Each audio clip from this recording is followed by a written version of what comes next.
The main laboratory of the Endeavor had been transformed into a joint research center.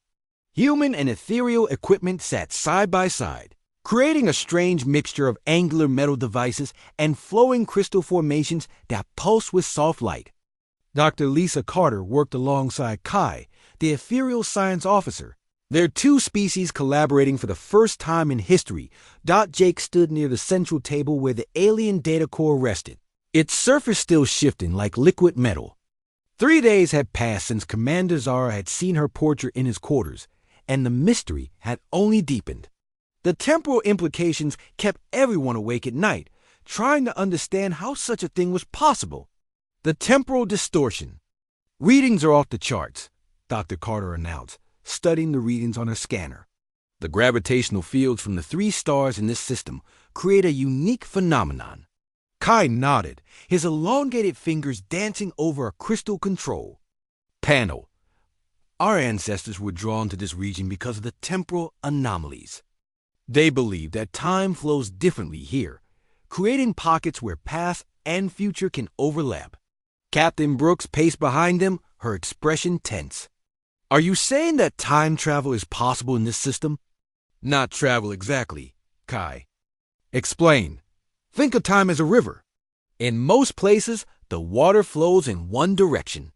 But here, the 3 stars create eddies and currents where the water can flow backward or pull in strange ways. Jake watched Commander Zara as she examined the data core. She had been quiet since discovering the portrait, speaking only when necessary. Her violet eyes held a distant look, as if she was seeing things beyond the present moment. Commander, Jake said softly, have you remembered anything else about your grandmother's expedition? Zara looked up from the data core. Fragments, she said. Family stories passed down through generations. My grandmother Lyra was always different from other ethereals. She claimed she could see glimpses of the future in her dreams. The temporal pigments she used, Dr. Carter said. We've been analyzing them. They contain elements that shouldn't exist in normal space-time. It's as if they were created in a place where the laws of physics work differently. They were, Kai said quietly. The pigments were made here, in this system. Lyra's expedition discovered that certain crystals in this region could capture temporal energy. She used them to create paints that could show not just what was, but what could be. Jake felt a chill run down his spine. She was painting the future. Some of it, Zara confirmed. But temporal sight is not exact. It shows possibilities, probabilities. The stronger the emotional connection between the artist and the subject, the clearer the vision becomes. Emotional connection? Captain Brooks asked. But you weren't born yet when she painted the portrait. No, Zara said, her voice barely above a whisper. But the connection wasn't to me. It was to him. She looked directly at Jake. The laboratory fell silent. Jake felt every eye in the room focused on him. I don't understand. Kai manipulated his crystal controls, and a 3-dimensional image appeared in the air above the table. It showed the local star system, with the 3 suns creating complex gravitational patterns.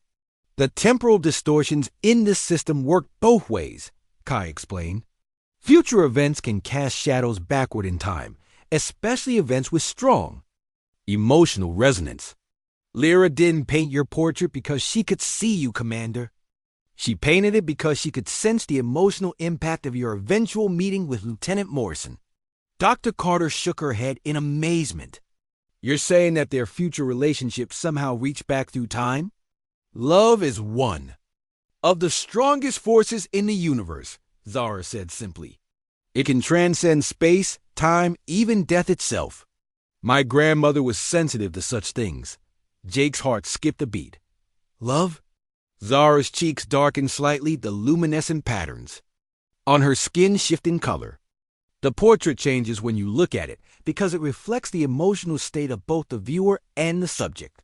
When you first saw my image, you felt an immediate connection. That connection reached forward through time to me, and I felt it too. But that's impossible, Captain Brooks said. Is it? Kai asked. Your own scientists theorize about quantum entanglement, where particles remain connected across vast distances. Why should emotional connections be any different? Jake moved closer to the data core, his mind racing. When I first saw the portrait, I felt like I was looking at someone I had been searching for my whole life, someone I was meant to find. And when our ship detected the Endeavor, Zara added, I felt a pull I couldn't explain. A need to come here, to this place, at this time. I told my crew it was to recover our lost artifacts, but that wasn't the whole truth. Dr. Carter was recording everything, her scientific mind trying to process the impossible. So the portrait was painted as a... What? A temporal message? A bridge, Kai said. Lyra knew that her granddaughter would need to find someone who could help her people. Someone who could understand the importance of preserving not just objects, but connections across time and space. Help with what? Jake asked. For the first time since entering the laboratory, Commander Zara looked uncomfortable. She exchanged glances with Kai, as if debating how much to reveal. There's something we haven't told you, she said finally. The reason we've been searching for the lost expedition wasn't just to recover artifacts. We need the temporal technology they discovered. Why? Captain Brooks asked, her voice sharp. Because our people are dying, Zara said quietly. The words fell like stones in the still water, creating ripples of shock throughout the room. Jake felt his heart clench with sudden fear. What do you mean, dying? Dr. Carter asked. Kai manipulated his controls again, and the three-dimensional display changed to show what looked like a galaxy map. Several star systems were marked in red, and the red areas were expanding. A plague, Zara explained. Not biological, but temporal. Something is disrupting the flow of time around our worlds. Our people are aging rapidly, living entire lifetimes. In a matter of days, whole planets have been lost. How is that possible? Dr. Carter asked. We don't know, Zara admitted. But we believe the answers lie in my grandmother's research. She was studying temporal distortions when her expedition vanished. If we can understand what she learned, we might be able to save our people. Jake stared at the expanding red zones on the display. How long do you have? 6 months, maybe less, Kai said. The plague spreads faster each day. Soon it will reach our homeworld. And you think the temporal technology from this system can help? Captain Brooks asked. It's our only hope, Zara said. But we need more than just the technology. We need someone who can understand it, someone who has already proven they can connect with temporal artifacts. She looked directly at Jake again. And he understood. You want me to help you. The portrait shows you, Zara said. Not just to find it, but to understand it. You've been connected to our temporal research from the moment you saw my image. That connection might be the key to solving the plague. Jake felt the weight of responsibility settling on his shoulders. An entire civilization was dying, and somehow he had become central to their salvation. There's more, Zara continued, her voice growing even quieter. The plague isn't natural. Someone or something is causing it deliberately. My people are being murdered, one world at a time. Who would do such a thing? Dr. Carter asked. We don't know, Zara replied. But we believe they're targeting us because of our temporal abilities. Someone wants to eliminate our knowledge of time manipulation. Jake looked around the laboratory at the mixture of human and alien technology, at the faces of two species working together for the first time. The portrait in his quarters had started all of this, but now he realized it was just the beginning. What do you need me to do? He asked. Zara's expression softened with gratitude and something deeper. Come with us? Help us understand my grandmother's research and Jake. She paused, using his first name for the first time. Help us find whoever is destroying my people before it's too late. Jake looked at Captain Brooks, who nodded slowly. The decision was his to make, but he already knew what his answer would be. The woman in the portrait had been calling to him across time, and now he understood why. Not just for love, but for the survival of an entire civilization. "I'll come," he said, "but I have one condition." "What?" Zara asked. "If we're going to save your people, we do it together. Humans and ethereals, working as one. No more secrets, no more hidden agendas. Complete trust." Zara smiled for the first time since entering his quarters 3 days earlier. "Agreed, Jake Morrison. Complete trust." As she spoke, Jake felt something shift in the air around them, as if the universe itself was approving of their alliance. The temporal distortions that had brought them together were just the beginning. Now they had to learn to work together, to prevent a genocide that threatened to destroy one of the galaxy's most ancient civilizations. The portrait had been painted as a bridge across time. Now it was time to find out where that bridge would lead them. Jake's hands trembled as he opened the door to his quarters. Commander Zara followed him inside, her violet eyes taking in every detail of the small room. Behind her, Captain Brooks and Dr. Carter waited in the corridor, giving them space to examine the recovered data files. "Please, make yourself comfortable," Jake said, gesturing to the only chair in the room.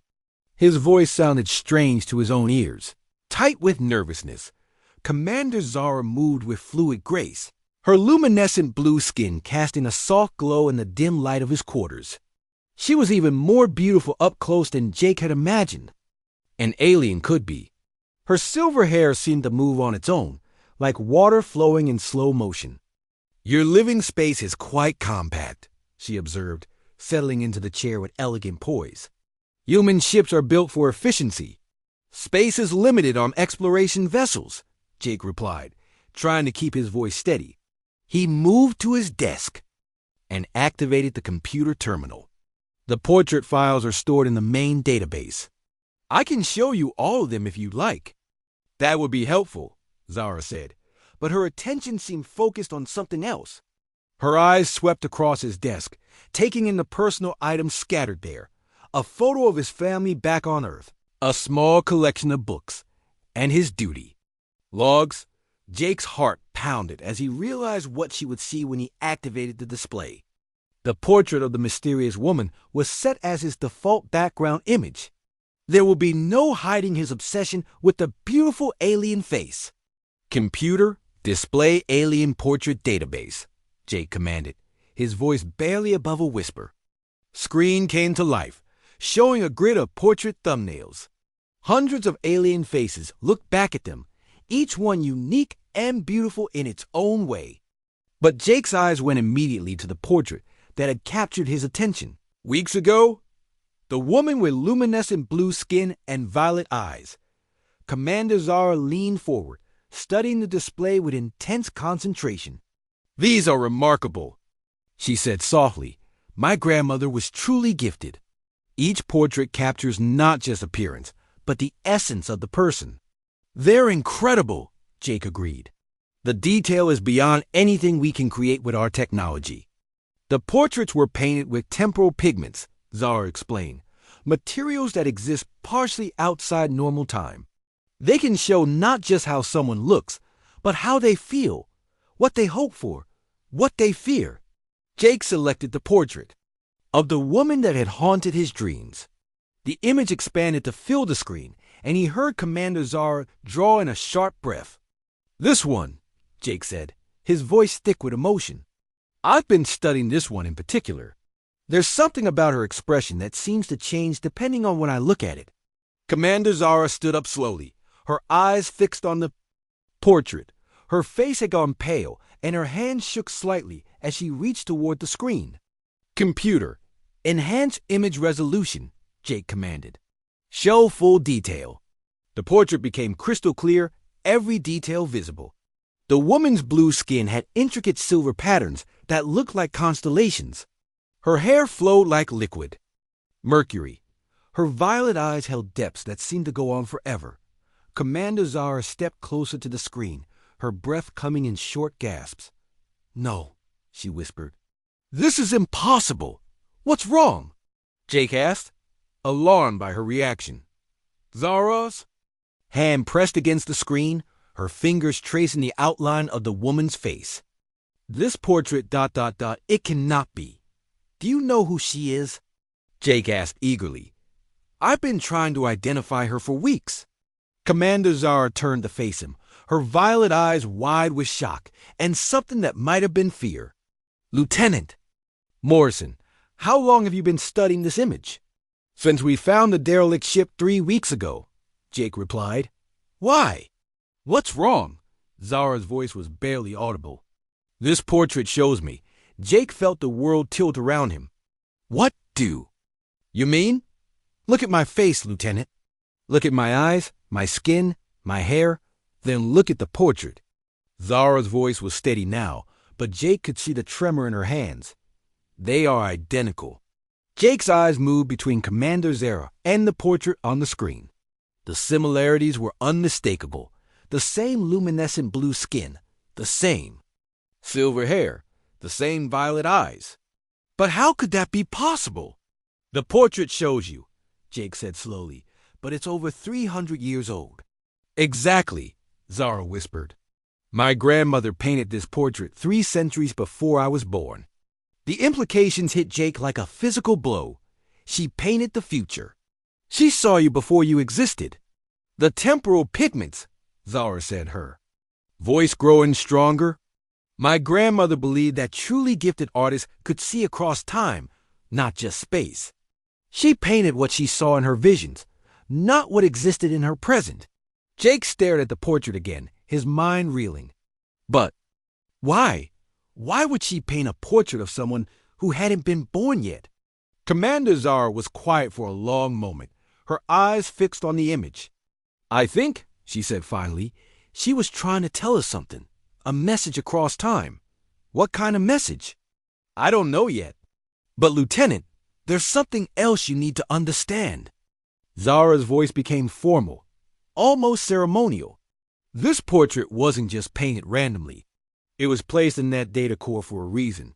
My grandmother wanted someone to find it. Jake's heart was beating so hard he could hear it in his ears.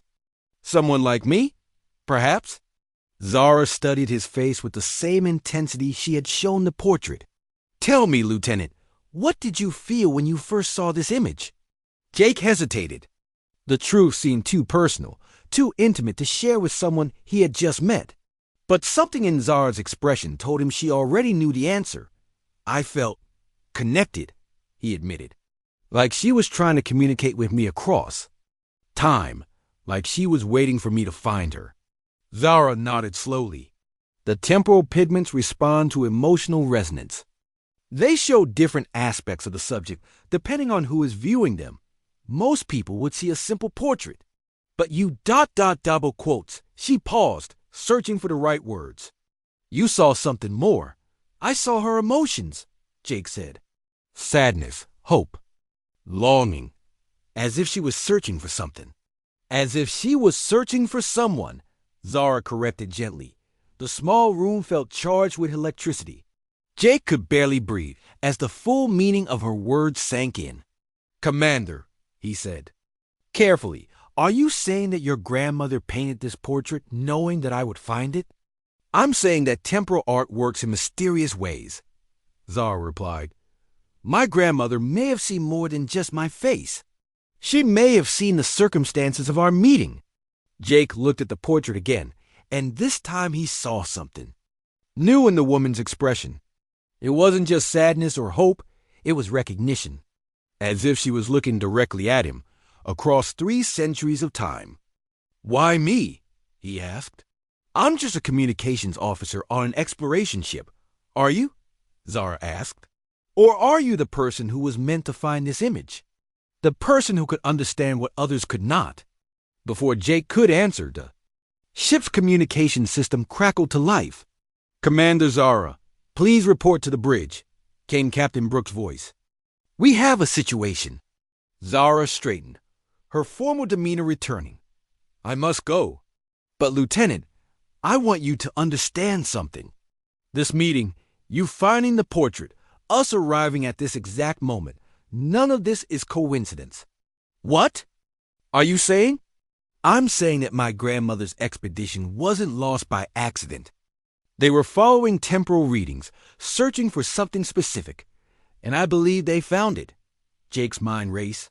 Found what? A convergence point, Zara said. A place where past, present, and future intersect. Where someone from my time could meet someone from yours. She moved toward the door, then paused. Lieutenant, I need you to promise me something. Don't let anyone else study that portrait. Not yet. There are things about temporal art that can be dangerous if misunderstood. Dangerous how? The images can become ... active. They can start to influence reality instead of just reflecting it. Until I understand why my grandmother painted my portrait for you to find, we need to be very careful. With that, Commander Zara left Jake's quarters, leaving him alone with the portrait and 1,000 questions. He stared at the image on his screen, and for the first time, he was certain that the woman's eyes were looking directly back at him. But now he knew the truth. The woman in the portrait was real. She was standing on his ship, breathing the same air, existing in the same moment. And somehow, across 3 centuries of time, an alien artist had painted their meeting before either of them was born. Jake sank into his chair, overwhelmed by the impossibility of it all. The portrait had been calling to him across time, and now he understood why. It wasn't just a picture, it was a prophecy, and he was about to discover that some prophecies were meant to be fulfilled. The alarm bells on the Endeavor had been silent for 3 months. When they suddenly screamed to life at 0600 hours, Jake Morrison bolted upright in his bed, his heart pounding. Red lights flashed in the corridors as crew members rushed to their emergency stations. All senior staff to the bridge immediately, Captain Brooks' voice echoed through the ship's communication system. This is not a drill. Jake threw on his uniform and ran down the corridor, joining the stream of officers heading toward the bridge. His mind was still foggy from another night of strange dreams, but the urgency in the captain's voice cleared. His thoughts quickly. The bridge buzzed with activity when he arrived. Officers hunched over their stations, fingers flying across control panels. The main screen showed a view of empty space, but Jake could feel the tension in the room like electricity. Morrison, get over here, Captain Brooks called from the center of the bridge. We have a situation. Jake approached the captain's chair, where she stood with Commander Blake and the senior staff. What's happening, Captain? Unknown vessel approaching from the direction of the alien derelict, Blake reported. It appeared on our sensors 20 minutes ago, moving at impossible speeds. Impossible how? Jake asked. Lieutenant Amy Ross looked up from her station. It's traveling faster than light, but without any energy signature we can detect. No engine emissions, no heat trail, nothing. It's like it's bending space around itself. Captain Brooks pointed to the tactical display. The ship will reach us in approximately 30 minutes. We've tried hailing them on all frequencies, but no response. Maybe they don't use radio communications, Jake suggested.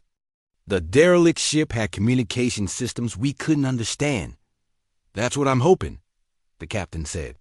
I want you to try every translation protocol we have. If this is first contact, I want to be ready.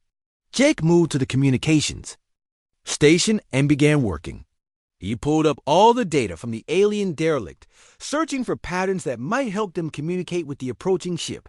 His fingers moved across the controls, but his mind kept drifting to the portrait. In his quarters. Could the woman in the image be on that ship?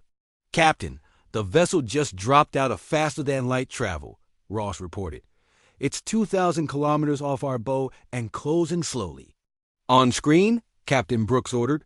The main display changed to show the approaching alien ship.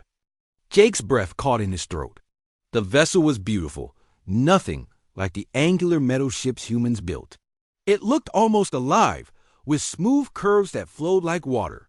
Its hull was the same luminescent blue as the woman's skin in the portrait, and it seemed to pulse with inner light. It's gorgeous, whispered Maria Santos from the engineering station. And big, added Commander Blake. At least twice our size. The alien ship moved with grace through space, like a whale swimming through deep ocean. As it approached, Jake could see that its surface was covered in the same crystal formations they had found on the derelict vessel. Captain, I'm receiving. A transmission? Jake announced, his voice tight with excitement. Audio only? Brooks asked. No, it's a complete data package. Text, audio, even visual elements. And Captain ... Jake's voice trailed off as he stared at his screen. What is it, Morrison? It's in perfect English. The bridge fell silent. Every eye turned to Jake as he read the message displayed on his screen. Greetings, vessel of Earth. We are the Ethereal Confederation ship Starweaver. We request permission to board your vessel. We have traveled far to speak with you about something that was lost to us long ago. Captain Brooks exchanged glances with her officers. First contact with an alien species was supposed to happen at Earth with diplomats and scientists and careful protocols. Not out here in the darkness, with just one exploration ship. How do they know our language? Commander Blake asked. More importantly, how do they know we're from Earth? Added Dr. Carter, who had just arrived on the bridge Jake was studying. The transmission data. Captain, this message was encoded using principles from the derelict ship's communication system. They're definitely the same species. Can you send a reply? Brooks asked. Jake nodded and activated the transmission array. This is Captain Helen Brooks of the Earth vessel Endeavor. We welcome contact with the Ethereal Confederation. You have permission to board, but we must follow safety protocols. The response came immediately. Understood, Captain Brooks. We will send a delegation of 3. We mean no harm and carry no weapons. We wish only to talk. How will they board? Brooks asked. We don't have compatible docking systems. Before Jake could relay the question, the alien ship answered it for them. A section of its hull opened like a flower, and 3 figures emerged. They didn't wear spacesuits or ride in shuttles. Instead, they seemed to be surrounded by bubbles of shimmering energy that carried them through the vacuum of space. Incredible, Dr. Carter breathed. They're manipulating matter at the quantum level. The 3 aliens moved gracefully toward the Endeavor. As they approached, Jake could see that they were humanoid, just like the beings in the portraits. They were tall and elegant, with the same luminescent skin and silver hair he had seen in the images. Prepare docking bay 2, Captain Brooks ordered. Full security teams, but keep weapons lowered. Dr. Carter, I want you there for medical support. Morrison, you're with me. The docking bay was tense with anticipation when the aliens arrived. The energy bubbles that surrounded them dissolved, like soap bubbles, and the 3 beings stepped onto the metal deck of the Endeavor. They moved with fluid grace, their large violet eyes taking in everything around them. The leader was a woman, tall and regal, with intricate silver patterns decorating her blue skin. She wore robes that seemed to be made of liquid starlight, and her presence filled the room with calm authority. I am Commander Zara of the Ethereal Confederation, she said, her voice musical and clear. These are my officers, Kai and Naya. We thank you for allowing us aboard your vessel. Captain Brooks stepped forward. Welcome to the Endeavor, Commander. I'm Captain Helen Brooks. This is Dr. Lisa Carter, our medical officer, and Lieutenant Jake Morrison, our communications specialist. Commander Zara's eyes swept over the human delegation, polite but businesslike. When her gaze fell on Jake, something changed. Her expression shifted from formal courtesy to something that looked almost like recognition. She stared at him for a long moment, her violet eyes wide with what might have been surprise. Lieutenant Morrison, she said slowly, as if testing the name. You were part of the team that explored the derelict vessel. It wasn't a question. Jake nodded, wondering how she could know that. Yes, Commander. We found your ship 3 weeks ago. Not our ship, Zara corrected gently. That vessel belonged to an expedition that was lost to us over 3 centuries ago. We have been searching for it ever since. What was so important about that ship? Captain Brooks asked. Commander Zara's expression grew sad. It carried our most precious treasures, not gold or jewels, but memories. The portraits and records of our people, painted by our greatest artists. When the ship vanished, we lost irreplaceable pieces of our history. Jake felt his heart racing. The portraits we found in the data core? Yes, Zara said. They were created by my grandmother, Lyra. She was the expedition's lead artist and temporal researcher. The portraits she painted were not just images, but captured moments frozen in time. Temporal researcher? Dr. Carter asked. My grandmother studied the flow of time itself, Zara explained. She believed that talented artists could see across the barriers of time, painting not just what was, but what would be. The portraits in that data core were her greatest work. Jake's mind reeled. The changing expressions he had seen in the woman's portrait, the way she seemed to be looking directly at him. Could it really be possible that the image had been painted to show the future? Commander, Captain Brooks said, we'd be honored to return your people's property. Would you like to see the data we recovered? Very much, Zara replied. But first, there is something else. The ship we found was not empty when we discovered it. There were life pod readings, faint but detectable. We believe some of the crew may have survived. After 300 years? Commander Blake asked skeptically. Our people live much longer than yours, Zara said. And we have technology that can preserve life for extended periods. If even one crew member survived, they would have invaluable knowledge about what happened to the expedition. Captain Brooks nodded. We'll help you search for survivors. But first, let me show you what we found. As the group prepared to leave the docking bay, Jake noticed Commander Zara watching him again. Her expression was thoughtful, almost calculating, as if she was trying to solve a puzzle. Lieutenant Morrison, she said as they walked, would it be possible for you to show me the specific files you recovered? I am particularly interested in the portrait collection. Jake's pulse quickened. Of course, Commander. They're in my quarters. The words were out before he realized what he was saying. He had just invited an alien commander to his private room, where the portrait of the mysterious woman was displayed prominently on his desk screen. Commander Zara smiled, and for a moment, Jake thought he saw something knowing in her violet eyes. I would be very interested to see what you found, Lieutenant. Very interested indeed. Jake's quarters on the Endeavor were small and simple, like every other crew member's room. A bed, a desk, a small closet, and a personal screen mounted on the wall. But now the room felt different. The portrait of the alien woman glowed softly from his desk screen, casting blue light across the metal walls. He had been studying the image for 3 days straight. Every free moment brought him back to his quarters, back to her face. The woman's violet eyes seemed to follow him as he moved around the room. Her expression held secrets he desperately wanted to understand. Computer, enhance image resolution. By 15%, Jake commanded. The picture became sharper, showing details he hadn't noticed before. The woman's skin wasn't just blue. It had tiny silver patterns that looked like constellations. Her hair moved in the image as if touched by an invisible breeze. Most strange of all, her expression seemed to change each time he looked at her dots sometimes. She appeared sad, her eyes distant and filled with longing. Other times she looked hopeful, as if she was waiting for something wonderful to happen. Jake had started keeping notes about these changes, but they made no scientific sense. Digital images didn't change on their own. A knock at his door interrupted his thoughts. Jake quickly switched the screen to display his duty roster instead of the portrait. Come in, he called. Dr. Lisa Carter entered, carrying her medical scanner and a concerned expression. You missed dinner again, Jake. That's 3 days in a row. I wasn't hungry, Jake replied, avoiding her eyes.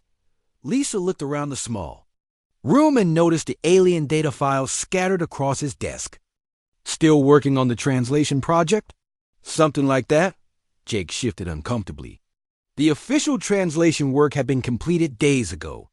What he was doing now was purely personal. The captain wants a full report on the alien communication. Systems by tomorrow morning, Lisa said. She's planning to recommend the Endeavor for a commendation when we get back to Earth. Jake nodded absently. I'll have it ready. Lisa studied his face with the practiced eye of a doctor. When's the last time you slept? Really slept, not just dozed at your desk? I sleep fine, Jake lied.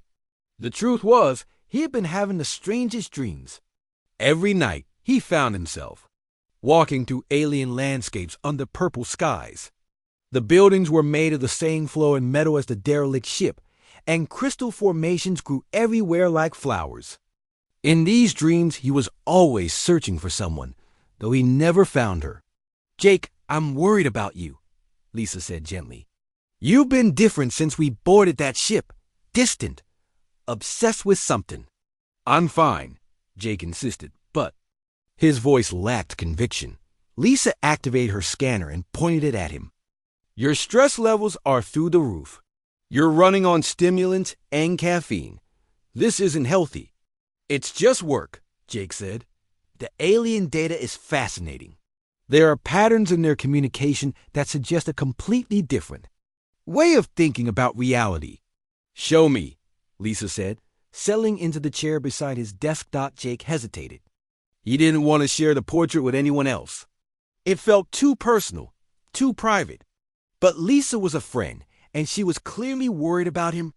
Computer, display alien portrait file 774, Jake said reluctantly. The woman's face appeared on the screen, beautiful and mysterious. Lisa leaned forward, studying the image with scientific interest. She's lovely, Lisa said. The bone structure is remarkably similar to human anatomy. This species must have evolved under conditions very similar to Earth. Jake watched Lisa's face as she examined the portrait. The doctor's expression was purely clinical analytical. She didn't seem to feel the same pull that Jake experienced every time he looked at the image. There's something unusual about the image quality, Lisa continued. The resolution is incredibly high, almost like it was created with technology, far beyond what we use for digital art. The entire data core was advanced beyond our current understanding, Jake said. They were clearly a sophisticated civilization. Lisa's scanner beeped softly.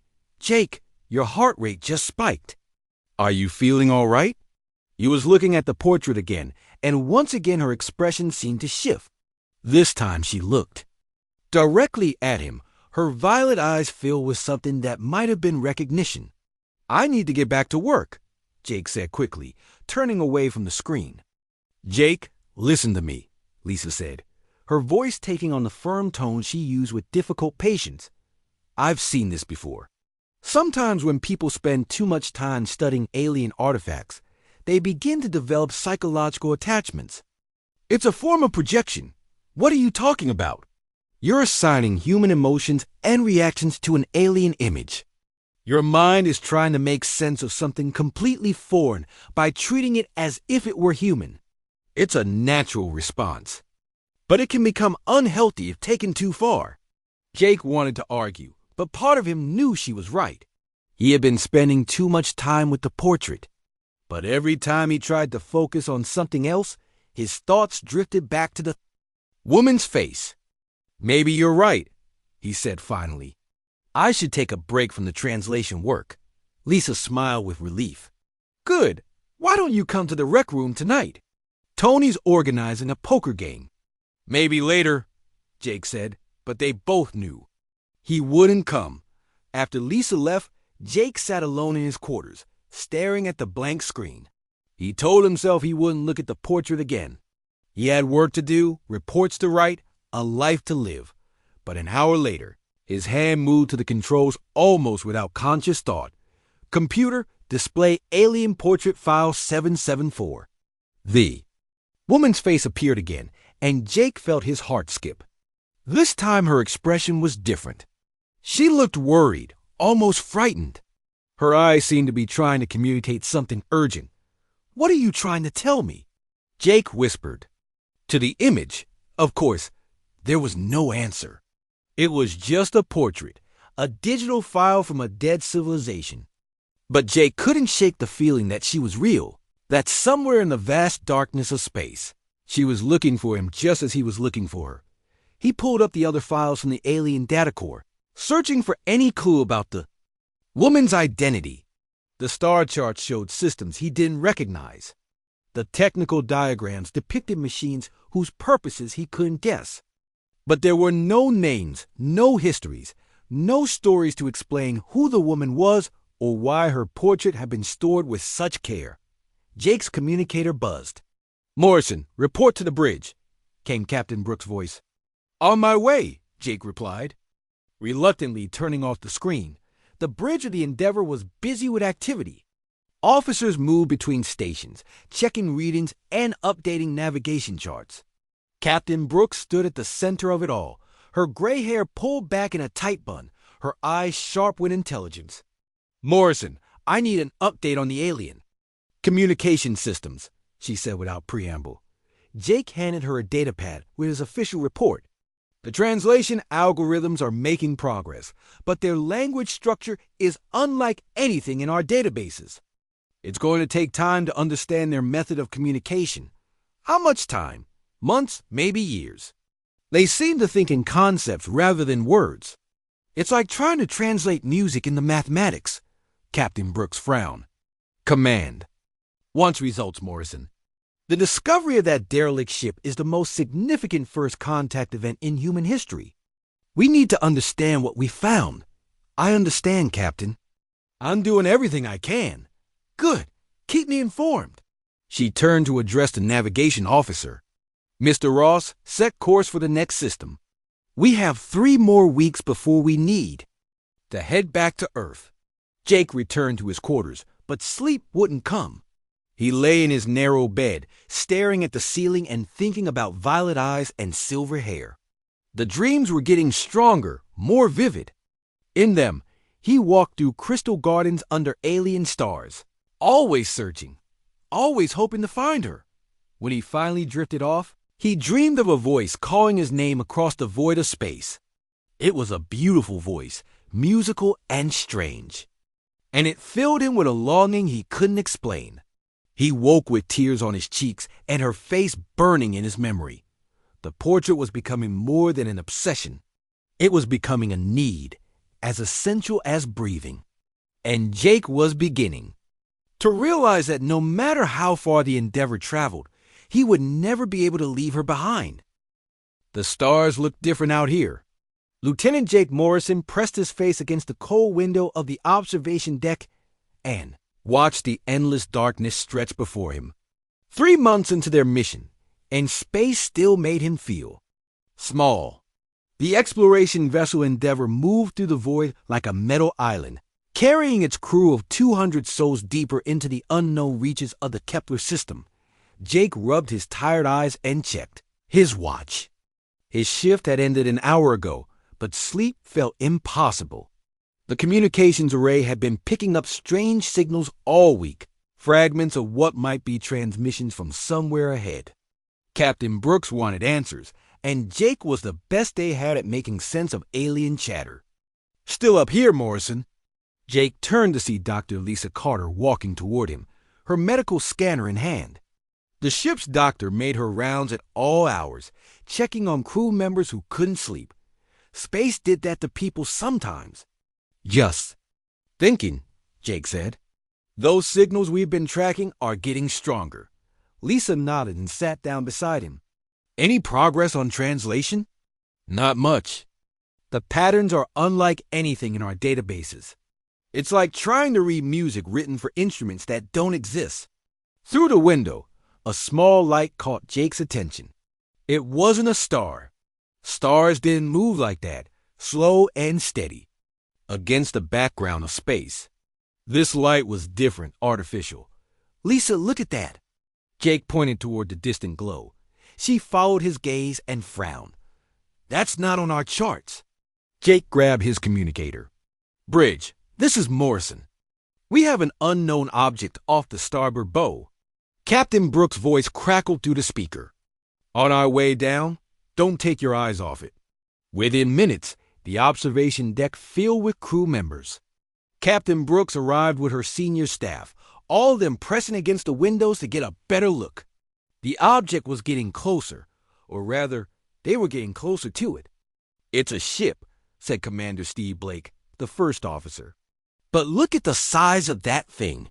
The vessel was massive, easily 3 times the length of the Endeavor.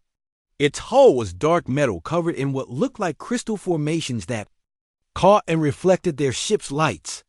The crystals pulsed with a faint blue glow, like a heartbeat made of light.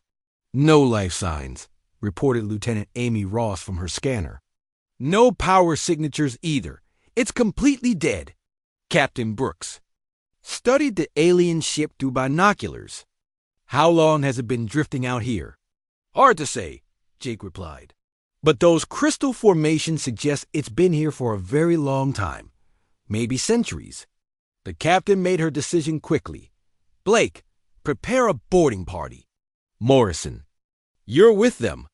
If there's anything resembling a communication system on that ship, I want you to find it." 2 hours later, Jake found himself sealed inside an environmental suit, floating through the airlock that connected the Endeavor to the alien vessel. The boarding party consisted of 6 people: Commander Blake, Security Chief Tony Walsh, Engineer Maria Santos, Xenobiologist Dr. Carter, and 2 Marines for protection. The alien ship's airlock opened with surprising ease. Inside, the corridors were wide and curved, designed for beings taller than humans. The walls were covered in the same crystal formations they had seen on the hull, and they provided the only light in the abandoned ship. "Artificial gravity is still working," Maria noted, her boots clicking against the metal floor.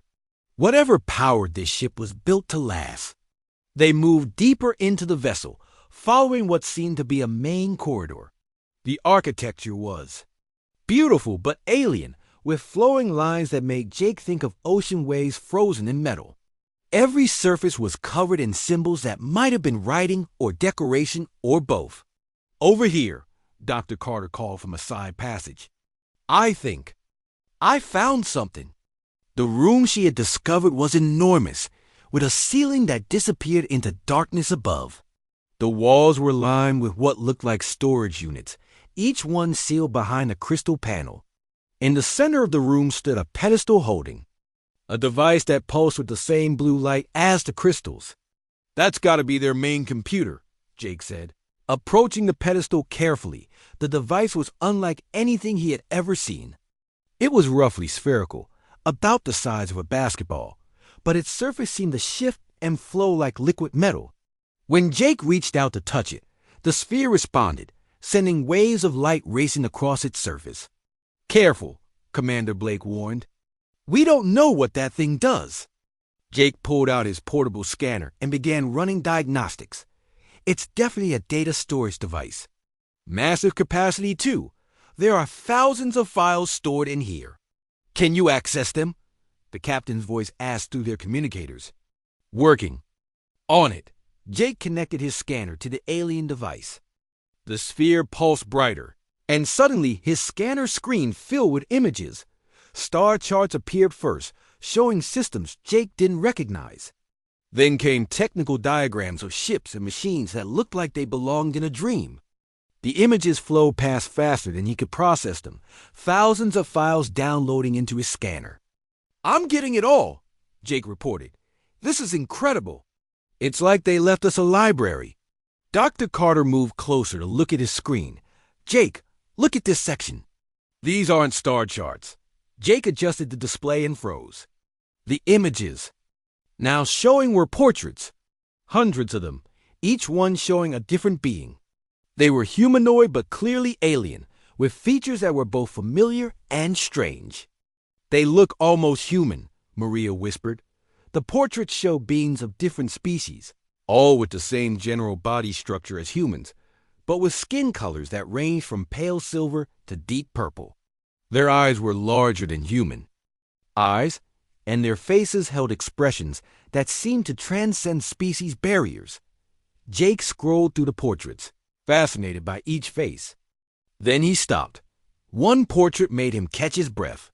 It showed a woman, clearly alien but beautiful in a way that made his heart race. Her skin was a luminescent blue, like moonlight on water. Her hair was silver and seemed to move as if underwater, but her eyes were what captured him. They were violet, large and expressive, and they seemed to look directly at him across the centuries. "Jake?" Dr. Carter's voice seemed to come from far away. "Are you okay?" You realized he had been staring at the portrait for several minutes. "Sorry, it's just ... look at this one." The others gathered around his scanner to see the image. The woman's face was perfect, but there was something in her expression that spoke of sadness and hope combined. She looked young, maybe in her 20s, by human standards, but her eyes held the wisdom of someone much older. "She's beautiful," Maria said softly. "There's something about her," Jake murmured. "Like she's trying to tell us something." Commander Blake cleared his throat. "Let's finish the sweep and get back to the ship. We can study these images properly once we're safe." But Jake couldn't stop looking at the portrait. Something about the woman's face called to him. He saved the image to his personal files, telling himself it was just for research purposes. But deep down, he knew it was more than that. The boarding party spent another hour exploring the alien ship, but found nothing else of immediate interest. The vessel was a ghost, its crew long gone, leaving only their memories stored in crystal and light as they prepared to return to the Endeavor. Jake took one last look at the alien woman's portrait. In the blue glow of the crystals, her face seemed almost alive, as if she might step out of the image at any moment. He didn't know it then, but that moment would change everything. The portrait would become his obsession, his mystery, and eventually his destiny. But for now, he was just a communications officer who had found something beautiful in the darkness of space, and he couldn't bring himself to look away.